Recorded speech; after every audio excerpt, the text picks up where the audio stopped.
agora tratar do sínodo. Eu falei rapidamente sobre o Jacob Arminius.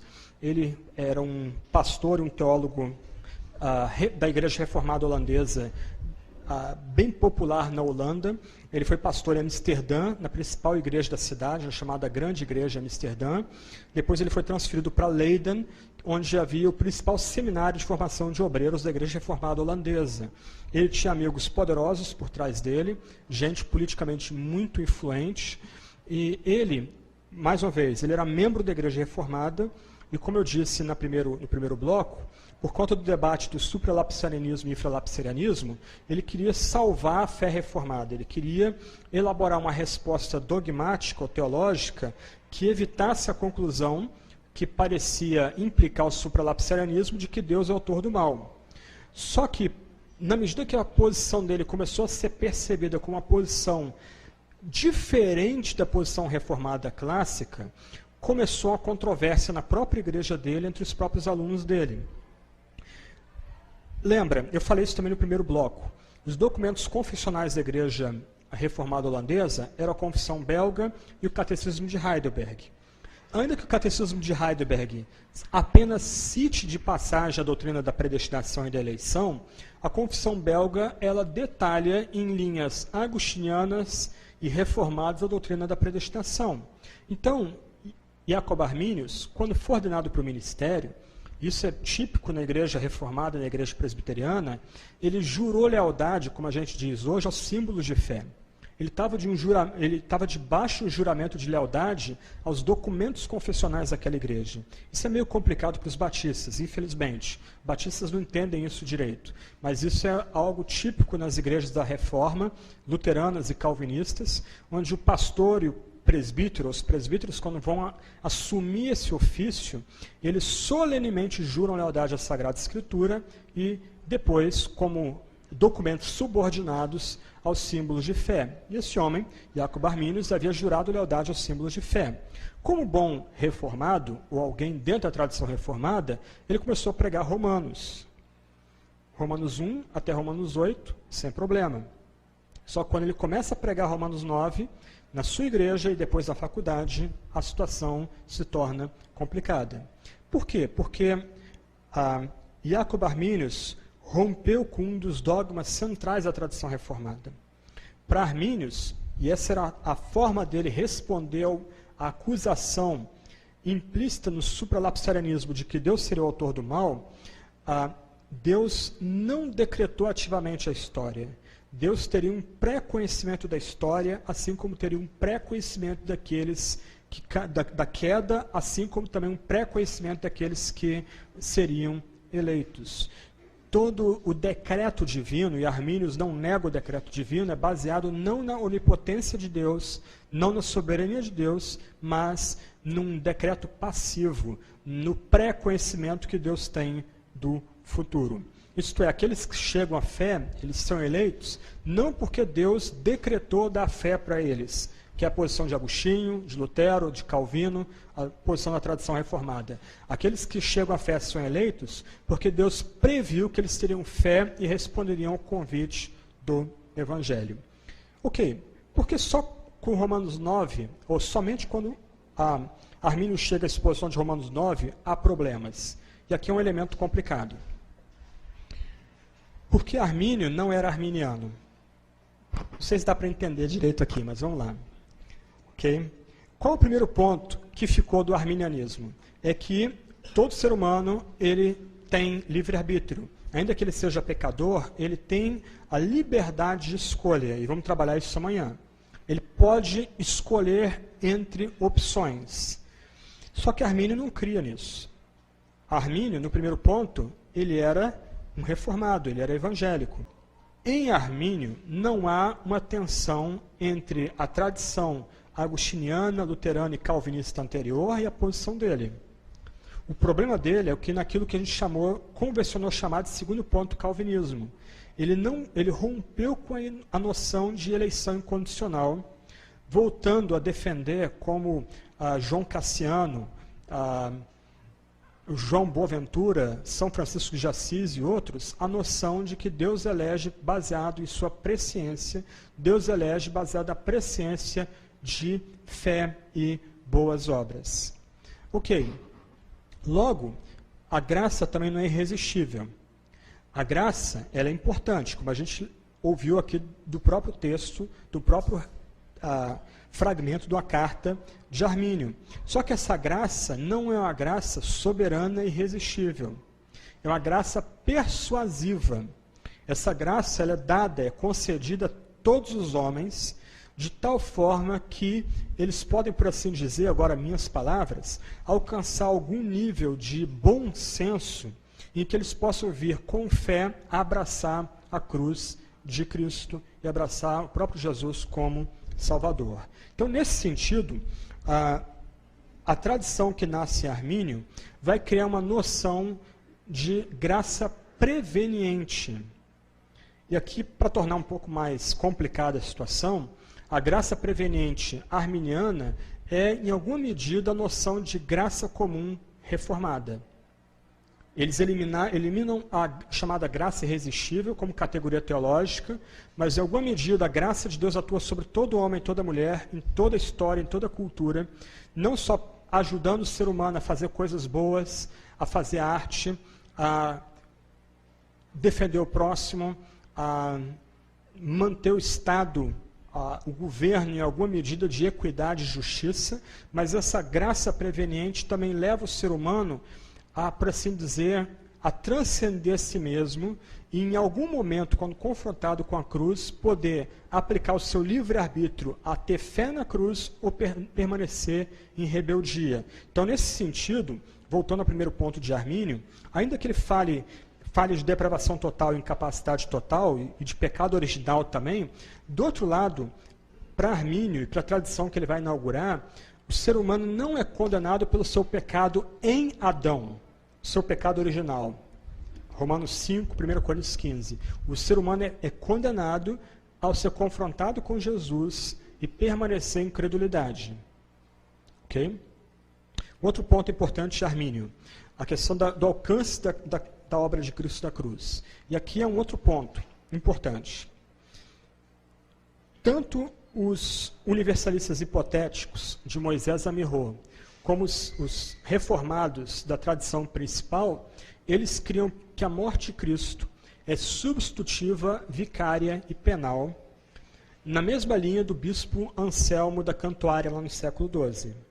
Isto é, a morte de Cristo é um pagamento de um preço que nós não temos como pagar. Deus é completamente santo, completamente puro. O nosso pecado é rebelião, nosso pecado é mancha. Deus não consegue olhar o nosso pecado e permanecer sem ser suscitado a ira santa, ira devastadora.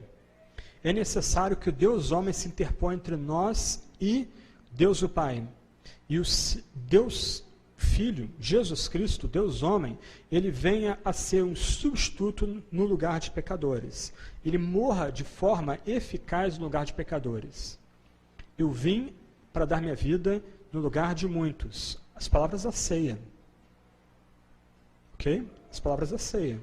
Então, a morte de Cristo aqui, para usar os vocábulos mais técnicos da Bíblia, ela é expiatória.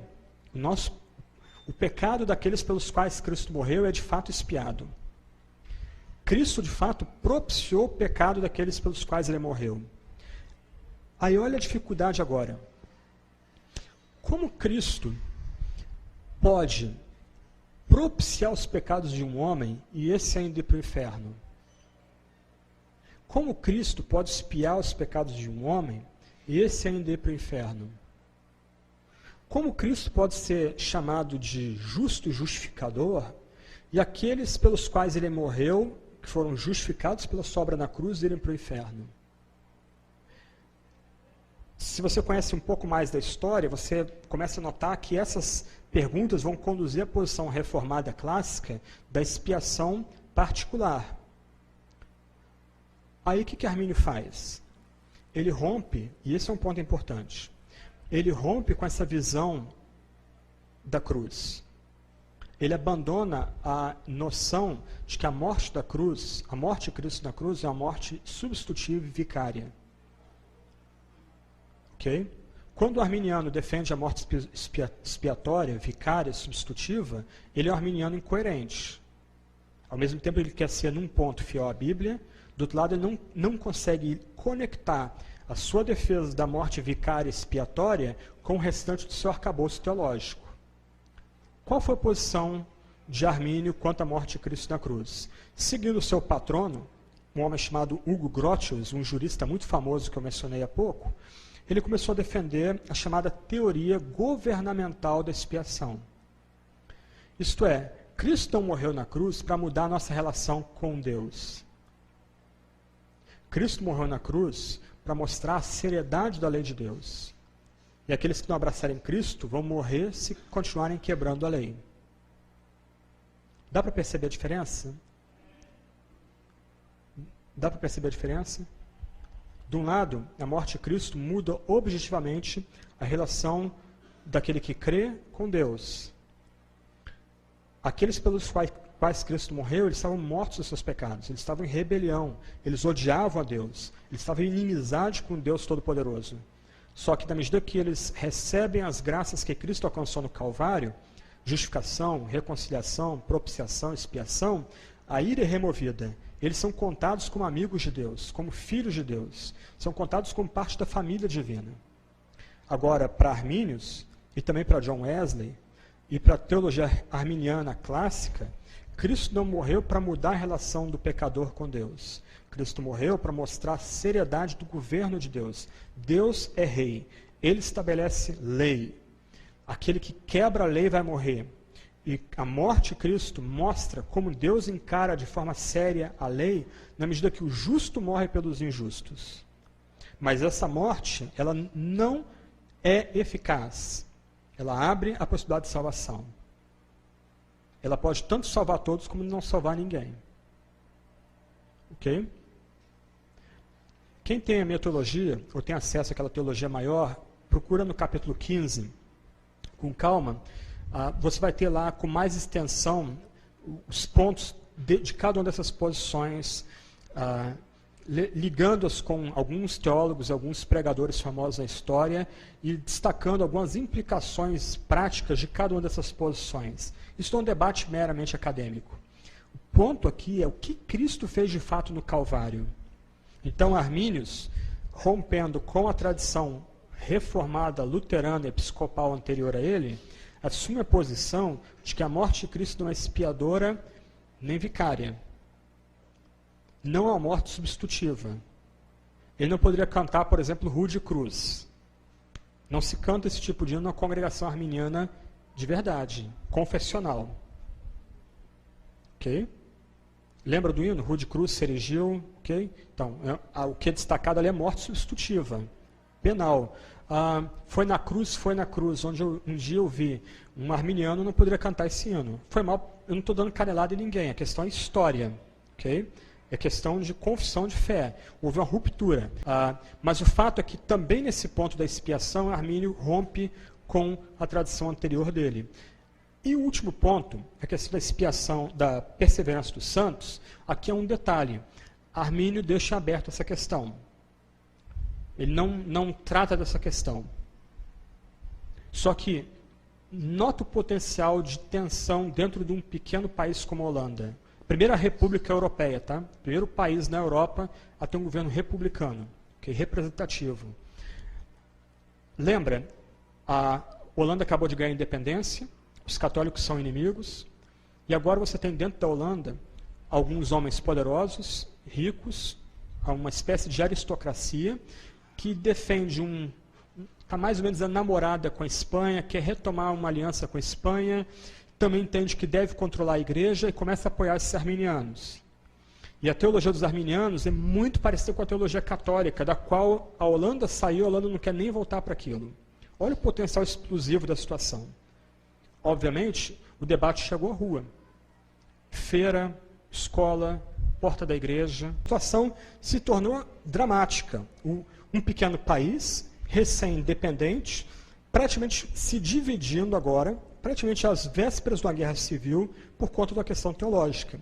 E a situação ficou mais complicada porque Armínio morre antes do Sínodo de Dort e os seus discípulos, os alunos que ele tinha uma espécie de círculo íntimo dentro do seminário em Leiden, eles se tornaram mais radicais do que o próprio Armínio. Eles começaram a defender o livre-arbítrio do ser humano, a noção de que o livre-arbítrio foi intocado pelo pecado, os seres humanos continuam tendo a possibilidade de escolha contrária. Eles começaram a defender que a obra da graça é mais do que uma obra aliás, não é uma obra de persuasão moral, como Armínio defendia, é muito mais uma obra de persuasão intelectual, de convencimento intelectual. Começaram a defender que o crente podia cair da graça, e alguns deles começaram a levantar dúvidas, já que Cristo não é a morte de Cristo não é uma obra vicária, substitutiva, logo, talvez Cristo não seja verdadeiro Deus, verdadeiro homem. Então, alguns dos seguidores de Armínio começaram a questionar se Jesus era, de fato, Deus de Deus, luz de luz, como dizia o credo de Nicéia. O ponto aqui, eu vou voltar a William James daqui a pouquinho, é que o arminianismo original não era uma heresia, era um erro teológico, e William James que diz isso. Mas um erro teológico sempre chama um erro teológico e no final, se ele não foi estancado e curado, ele vai chegar a uma heresia. E aí isso começou a acontecer na igreja holandesa. No final, o que você tem aqui é um choque de duas visões doutrinais antagônicas, uma centrada em Deus, Deus trino, Deus majestoso, Deus que é rei do universo, o Deus que é absolutamente soberano, a potência última. O outro, uma ênfase no ser humano, na potencialidade do ser humano, na força do ser humano, na capacidade do ser humano de fazer sua história, o seu próprio destino. São visões completamente distintas a respeito de Deus e do homem no final. E aí pesa toda aquela gama de questões filosóficas que eu tratei muito rapidamente no começo do nosso encontro hoje, mas no final o que você tem é uma visão que tenta ser bíblica e uma visão que rompe com a Sagrada Escritura. E o que está em jogo no final aqui é a própria doutrina de salvação. Como o pecador, como o homem é salvo? Somente pela graça ou pelas obras? Ou por uma cooperação de graça e obras? E se a cooperação ainda pode te dizer que essa salvação é pela graça somente? Deus recebe ainda toda a glória ainda? Como Efésios 2, 8 a 10 vai dizer? Ok. Na medida, então, Armínio morreu, os discípulos dele, então, agora começam a radicalizar a posição dele. E o debate alcança as ruas, o debate alcança os púlpitos, a coisa agora muda de figura. Os políticos que apoiam os arminianos começam a trazê-los para igrejas centrais da Holanda, eles começam a remover pastores do ministério, eles começam a remover professores das academias reformadas. Só que aí esse homem, Maurício de Nassau, um príncipe alemão que agora vivia na Holanda, até então ele era neutro, ele não tomou posição em nenhum dos lados, mas ele começou a frequentar uma igreja reformada em Amsterdã e, de repente, ele abraça a causa reformada. Porque ele entendia, pensando no contexto maior, que não apenas os reformados tinham a Bíblia do seu lado, mas os reformados eram verdadeiros patriotas. Ele entendeu que os arminianos e aqueles que apoiavam os arminianos queriam vender a Holanda para a Espanha novamente. E aí é uma virada. Do outro lado, eu falei do rei Jaime da Inglaterra, o homem que patrocinou a versão do rei Tiago, o King James Version. Ele foi educado como presbiteriano, como calvinista. E ele estava muito preocupado com a situação na Holanda, porque a Holanda era aliada da Inglaterra. E a Holanda era a primeira linha de defesa para proteger a Inglaterra da Espanha e dos católicos. E o que ele faz? Ele agora bota todo o seu peso político para exortar o governo holandês a convocar um sínodo reformado para resolver a situação. Isso é curioso. Esse homem, então, que infelizmente é muito mal visto pelos nossos irmãos puritanos, por quem gosta da teologia puritana, esse homem, esse rei, foi responsável pela versão bíblica mais famosa na história, e foi, de forma indireta, responsável pela convocação do Sínodo de Dort, ao impor todo o seu peso político à convocação desse sínodo. Então, o governo da Holanda convoca esse encontro numa cidade pequenininha de Dordrecht, ou, como passou a ser conhecida, cidade de Dort, de bispos e de presbíteros reformados. E aqui é um ponto. Esse sínodo de Dort vai ser o último sínodo internacional da igreja. Quem conhece um pouco de história, quem já está estudando história no seminário, deve lembrar dos sínodos antigos, a Niceia, Constantinopla, Calcedônia, Orange, sínodos aí, concílios vitais para a igreja. Qual era a marca daqueles concílios ou sínodos? A universalidade daqueles encontros. Você tinha pastores de todo o mundo cristão conhecido representando a igreja naqueles encontros. Dort é o último grande sínodo internacional da história da igreja. Você tem aí pastores e presbíteros holandeses, você tem bispos episcopais ingleses, pelo menos 5 bispos da igreja anglicana ou igreja episcopal foram participar do sínodo para apoiar a confecção do cânone, como a gente vai estudar durante a semana. Você tem presbíteros e bispos das regiões da Alemanha, da Suíça de fala alemã, da Suíça de fala francesa, da Suíça de fala italiana. Você tem bispos franceses, ministros franceses que vão tentar se dirigir a esse sínodo. Só os puritanos ingleses e escoceses foram proibidos pelo rei Tiago de participar, porque o rei Tiago, o rei James, ele detestava os puritanos, ele achava eles intragáveis, então ele proibiu que puritanos pudessem ir ao sínodo. Só que os puritanos congregacionais já estavam migrando da Inglaterra para a Holanda, porque a Holanda dava liberdade religiosa para eles. E um puritano, um homem chamado William Ames, ele vai ser secretário do presidente do sínodo, e esse puritano inglês vai ser um homem extremamente influente nos debates do sínodo de Dort. Para quem não conhece William Ames, ele era um congregacional, puritano congregacional inglês. Ele teve que fugir da Inglaterra para a Holanda. Foi professor também na Universidade de Leiden e depois acho que em Utrecht, se me falha a memória. Só que, curiosamente, ele passou a ser mais lido na Inglaterra e nos Estados Unidos do que o João Calvino. Ele se tornou a obra dele, chamada O Âmago da Teologia, uma obra famosa, eu tenho ela lá em casa, é um compêndio de teologia sistemática e de ética cristã, se tornou o texto padrão de teologia reformada na Holanda, nos Estados Unidos e na Inglaterra depois da morte dele. As pessoas tinham ele e não tinham Calvino, isso é um ponto interessante.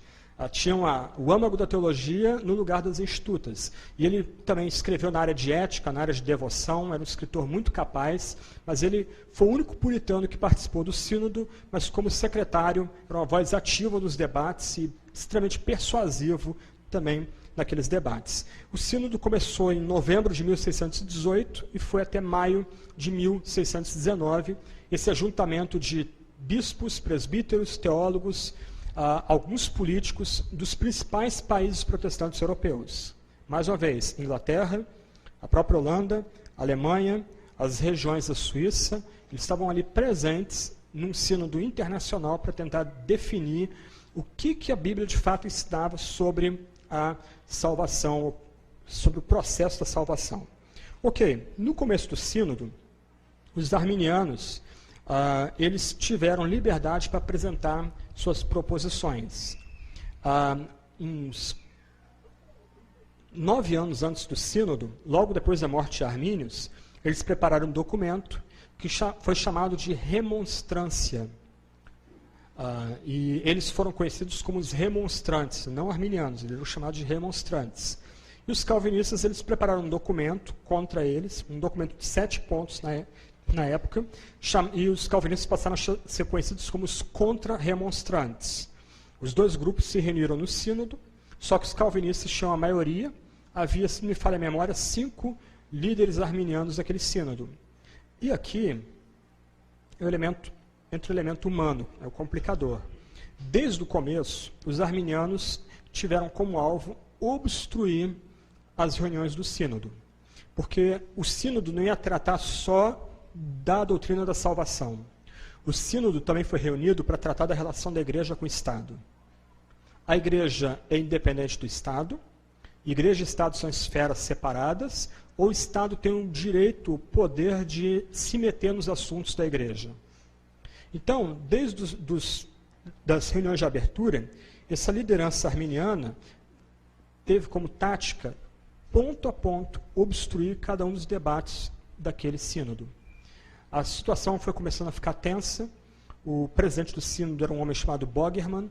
Ele parece que era um homem bem paciente, era da ala reformada, calvinista, e ele foi tentando, o máximo possível, manter aquelas pessoas do sínodo. Por quê? Porque os chamados arminianos, os remonstrantes, eles se entendiam como calvinistas, como reformados.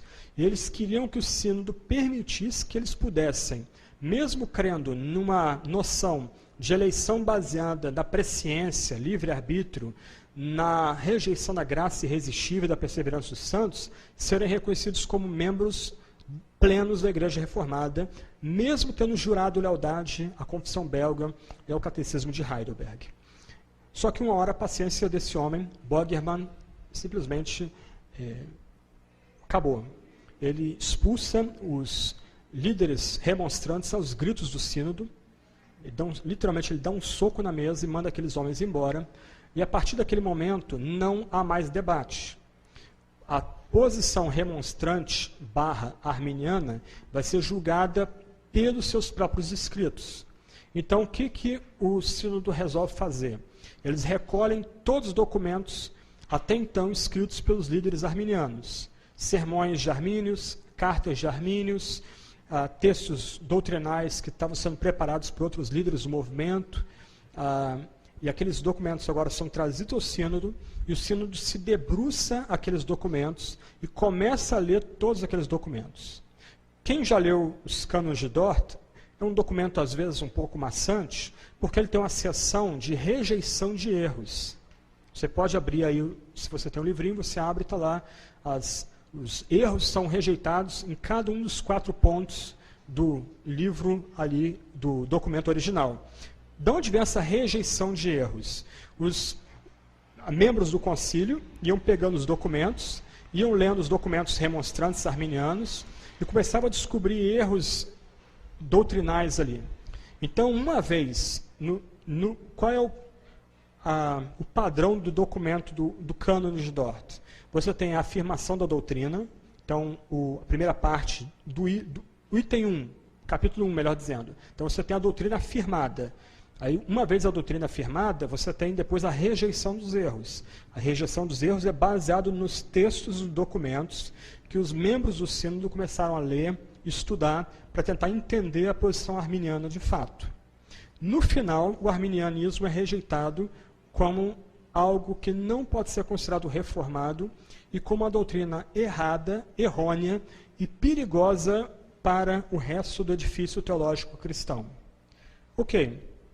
Quais são as duas posições antagônicas agora aqui?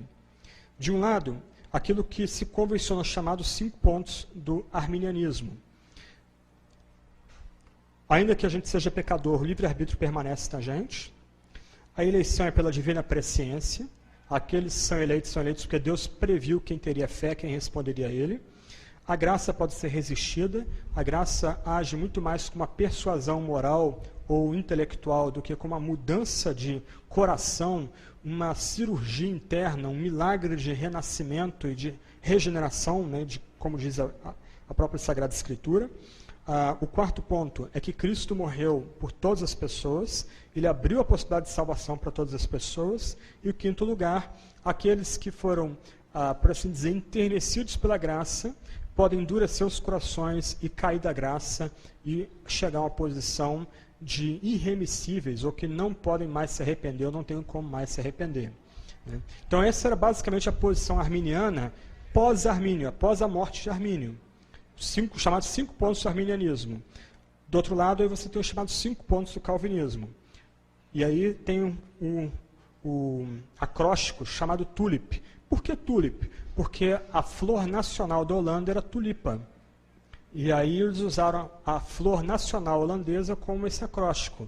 Então, em inglês, o T é total depravação, o U seria eleição incondicional, o L, a expiação limitada ou particular. Depois, graça irresistível, irresistível graça. E o P, perseverança do santo. Mas o que nós temos são duas visões completamente antagônicas de salvação. Elas não têm como ser misturadas. Um postulado segue o outro logicamente. Então, se o homem tem livre-arbítrio e ele pode operar sua própria salvação em cooperação com alguma graça persuasiva, logo, é ele que alcança a eleição, não a eleição que alcança. E se ele rejeita a persuasão da graça, ele pode vir a cair da salvação. E Cristo não pode ter morrido de forma vicária, substitutiva e penal por ele, porque senão Cristo pagaria, ou melhor, essa pessoa seria condenada duas vezes, uma em Cristo, outra no inferno. Do outro lado, a posição reformada clássica também é uma posição homogênea, fechada em si mesma. Se o ser humano é completamente mau, incapaz de operar sua própria salvação, ele tem que esperar a salvação fora dele. Essa salvação tem que vir de alguém além dele, maior do que ele. Ele não tem como operar sua salvação.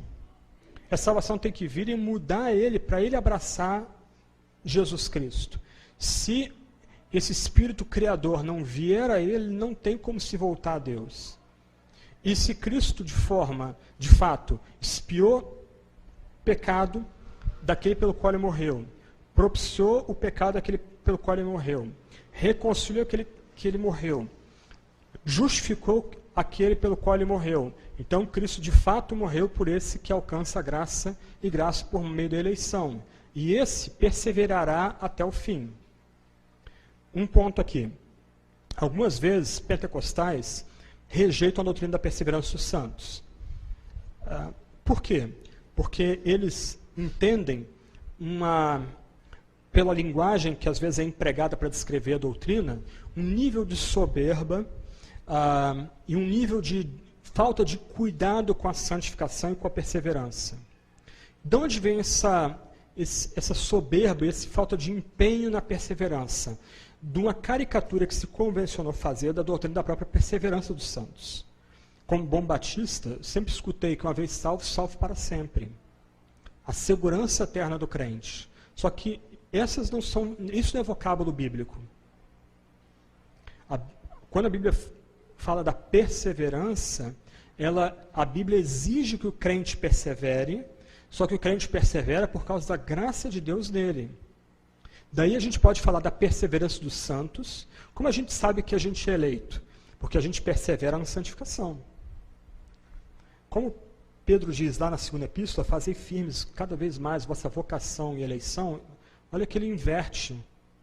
Ele começa da vocação para chegar à eleição. Como é que eu sei que eu sou eleito? Porque eu fui chamado para ser santo. Deus operou na minha vida de tal forma que eu tenho prazer na santidade. Eu tenho prazer na Sagrada Escritura. Eu caio, mas eu tenho repulso ao meu pecado. Eu não quero voltar a ele. É isso que Pedro está ensinando na sua segunda epístola. Então, a Bíblia não fala de segurança eterna do crente.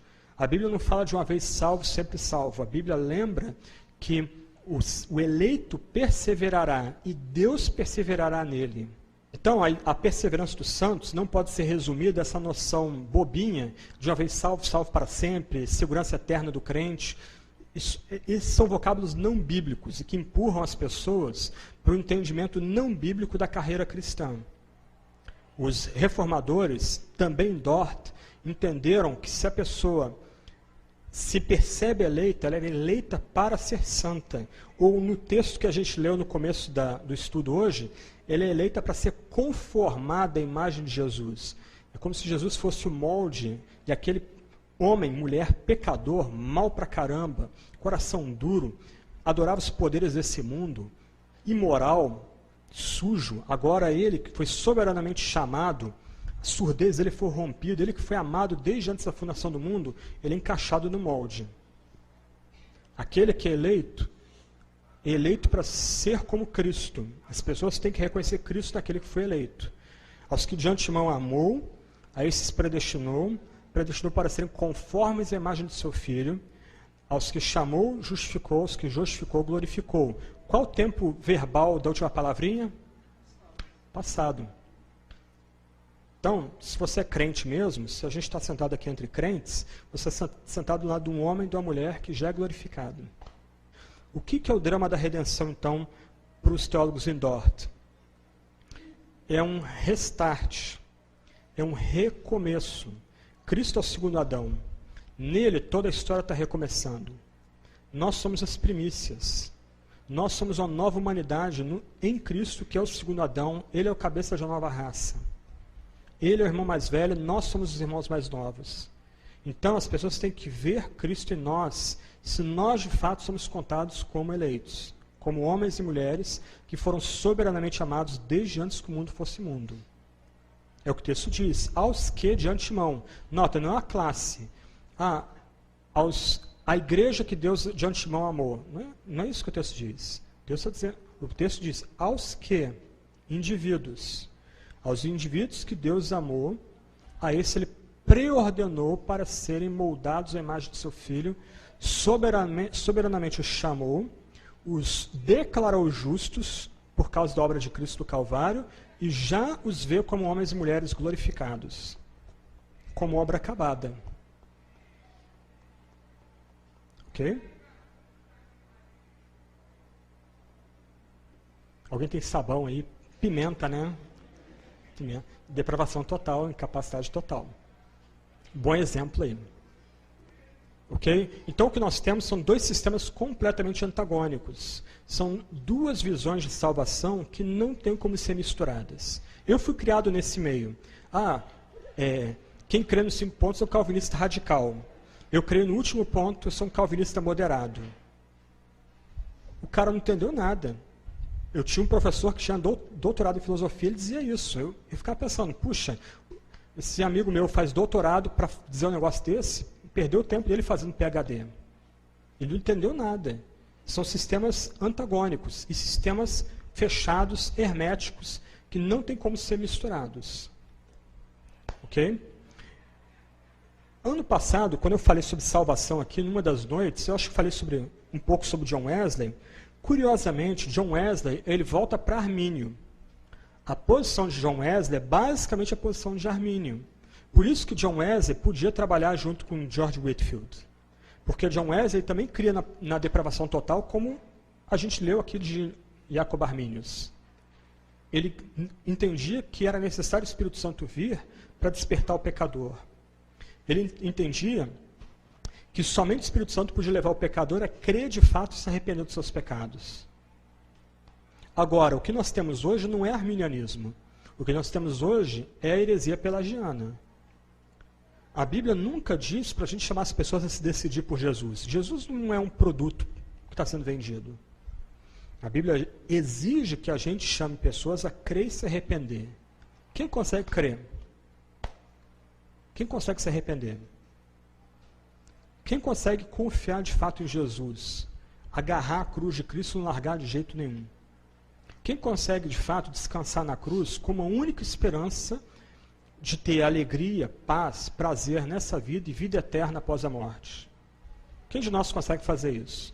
Quem de nós consegue abandonar pecados? Quem de nós consegue não só ter tristeza pelos nossos pecados, mas abandonar pecados?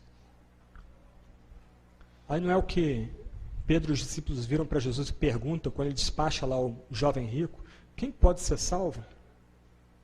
Aí qual é a resposta de Jesus? Para os homens isso é impossível. Mas, aí ele faz eco a Gênesis 18, para Deus não é impossível. Salvação, é Deus que opera a salvação. Ou como Jonas, do ventre da baleia lá, desesperançado, o que ele confessa no final? A salvação vem do Senhor. A gente não tem como ser salvo.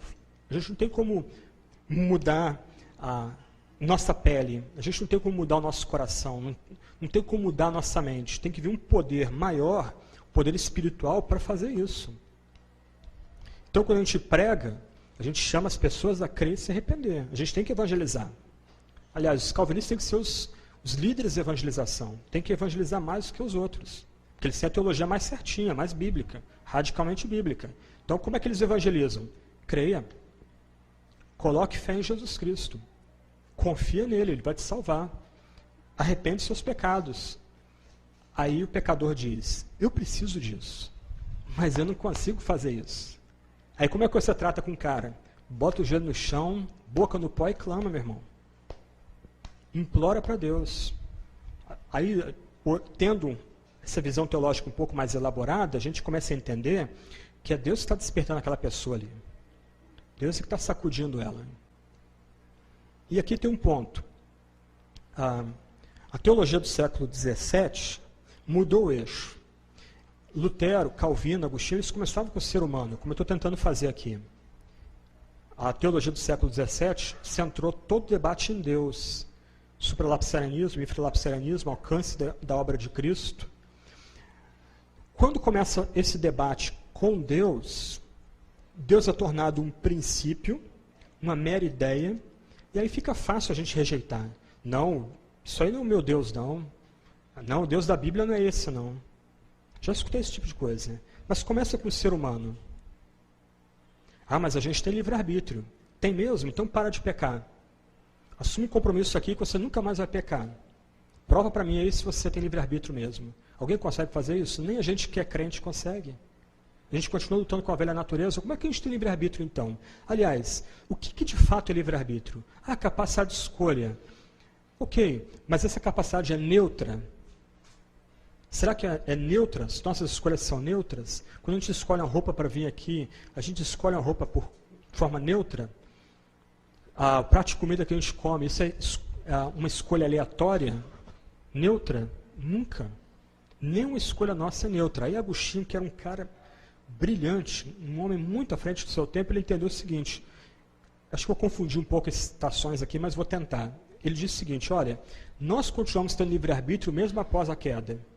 Nós continuamos fazendo escolhas, dia a dia, hora a hora, mas nós não temos mais liberdade. Nossas escolhas são determinadas pela nossa natureza. Se nossa natureza é má, pecaminosa, corrupta, todas essas escolhas refletirão o que nossa natureza é. É necessário que o Espírito Santo venha, mude nossa natureza para que a gente abrace Jesus Cristo, para que a gente creia em Jesus, confie nele, abandone o pecado e ande com ele o restante da nossa vida, até a hora da nossa morte. E aí?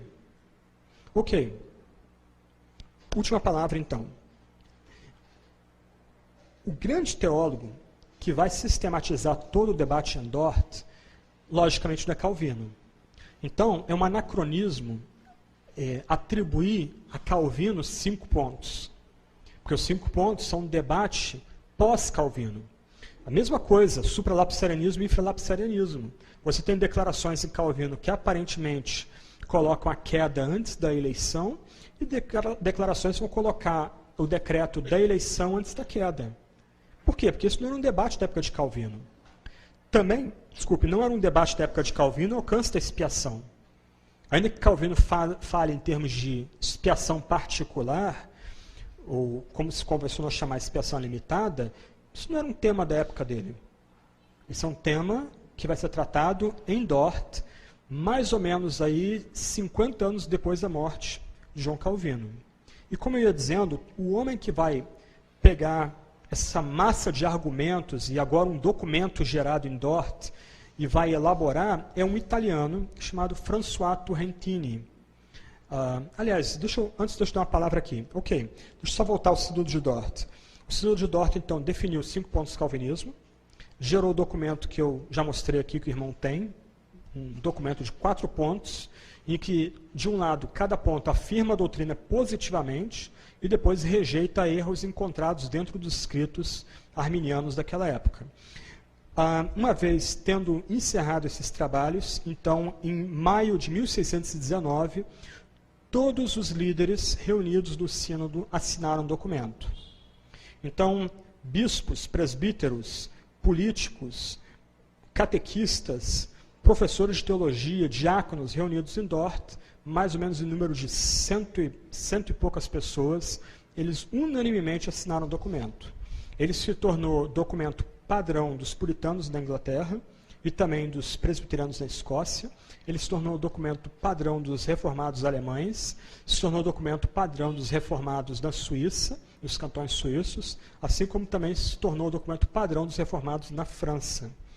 Na Holanda, por conta dos limites da Confissão Belga e do Catecismo de Heidelberg, os cânones de Dort foram acrescentados como documento confessional da Igreja Reformada Holandesa.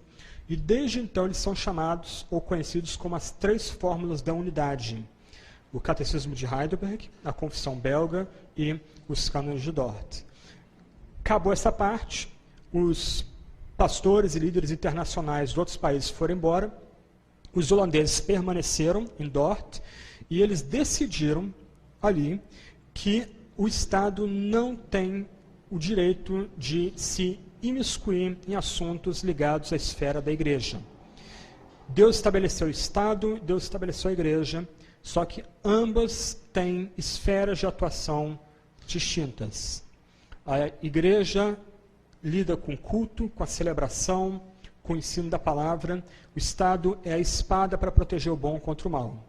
O Estado não tem o direito de determinar a organização da igreja, o Estado não tem o direito de determinar a pregação da igreja, o ensino da igreja, o Estado não tem o direito de determinar os ministros que vão dirigir ou servir a comunidade do povo de Deus. Essa não é a primeira vez que a igreja vai lutar contra o Estado, não é a última. Na Alemanha nazista aconteceu a mesma coisa, Adolf Hitler tentando conduzir os rumos aí da igreja alemã, e a igreja alemã também estabelecendo na chamada Declaração de Barmen um grito de independência, dizendo, afirmando a partir da Bíblia e da tradição cristã, que o Estado também não tem o direito de conduzir a igreja no culto, na doutrina e na ética. Então isso não é um debate novo. E aí acabou o Sínodo de Dort. Então voltando desculpa, mais uma palavra, ainda nesse contexto aí, com isso a controvérsia não foi encerrada. O que aconteceu agora é que os ministros arminianos foram expulsos do ministério. Isso pode ser brutal para alguns, mas mais uma vez você tem que lembrar que você está lidando com a igreja conciliar aqui, onde os ministros, uma vez ordenados, eles são levados a jurar lealdade à Sagrada Escritura como palavra de Deus e aos símbolos de fé como um fiel resumo da Sagrada Escritura. É um juramento solene.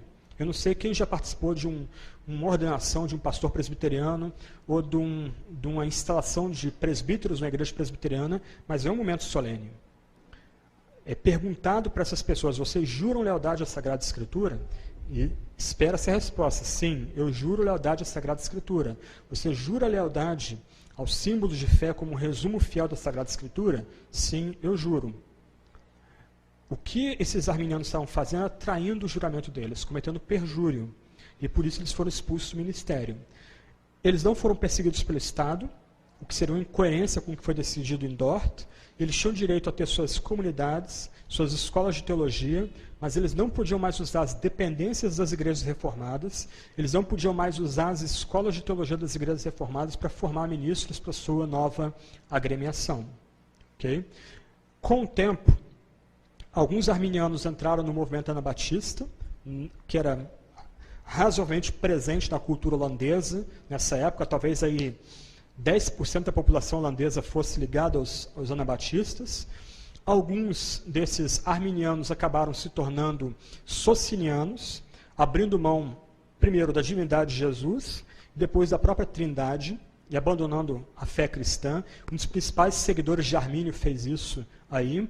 E é interessante, quando a gente estuda a história dos batistas na Inglaterra, no século XVIII, você tem um ramo dos batistas, chamados batistas gerais, que eram os batistas arminianos. Eles começaram como arminianos clássicos, depois assumiram a posição dos amigos de Armínio, e no final, mais ou menos aí final do século XVIII para o século XIX, um pouco antes na metade do século XVIII, pouco antes do primeiro grande avivamento de John Wesley, eles já eram heréticos. Os batistas gerais da Inglaterra negavam a Trindade, negavam a encarnação do Verbo, negavam Jesus como Deus verdadeiro. Por quê? Porque um erro vai chamando outro erro. Tá? Ok, fechando então com Turretin. Turretin era um homem brilhante, ele era italiano, ele era a segunda geração de crentes italianos morando na Suíça. Ele foi o último grande teólogo de Genebra. O filho dele, Jean Alphonse, era amigo daquele homem chamado Jean-Jacques Rousseau, que cria na bondade inata do ser humano, que o meio é que corrompe o ser humano. Então, Jean-Alphonse Turretin foi o homem que literalmente sepultou a influência calvinista na cidade de Genebra. Mas a cultura cristã lançou a obra de Turretin em português. São 3 volumes bem maçudos. Aqueles 3 volumes são a primeira dogmática que vai trabalhar a teologia da reforma à luz dos Sínodos de Dort. Então, quando você estuda lá a expiação, doutrina da expiação, ele não só vai rejeitar a teoria governamental da expiação arminiana, mas ele vai rejeitar também o universalismo hipotético da escola de Saumur, a escola francesa de Moisés Amiot.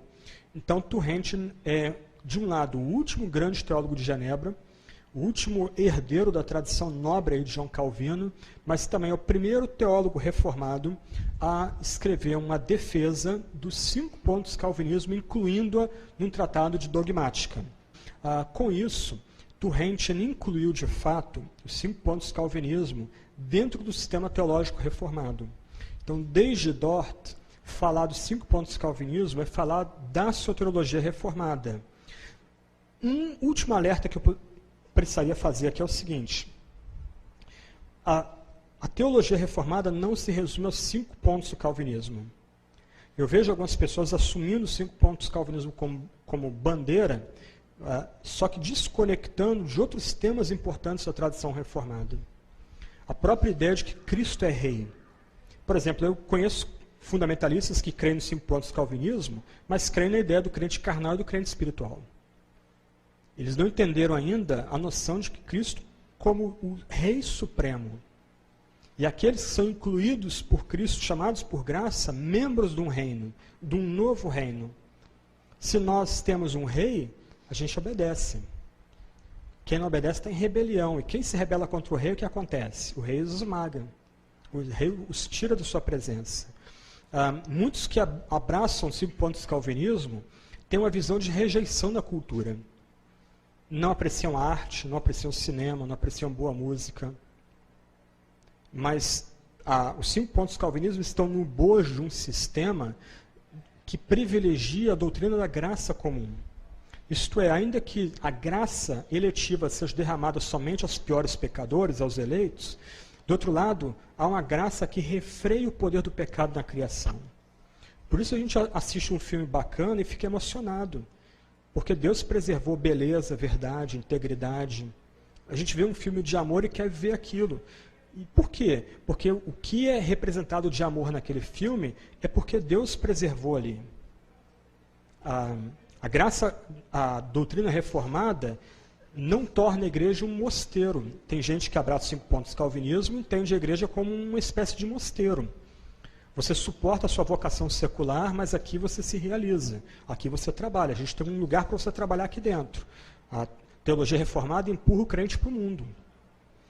O crente vai glorificar Deus como dona de casa, como pedreiro, como marceneiro, como arquiteto, como professor, como pai, como mãe, como filho, namorado, namorada.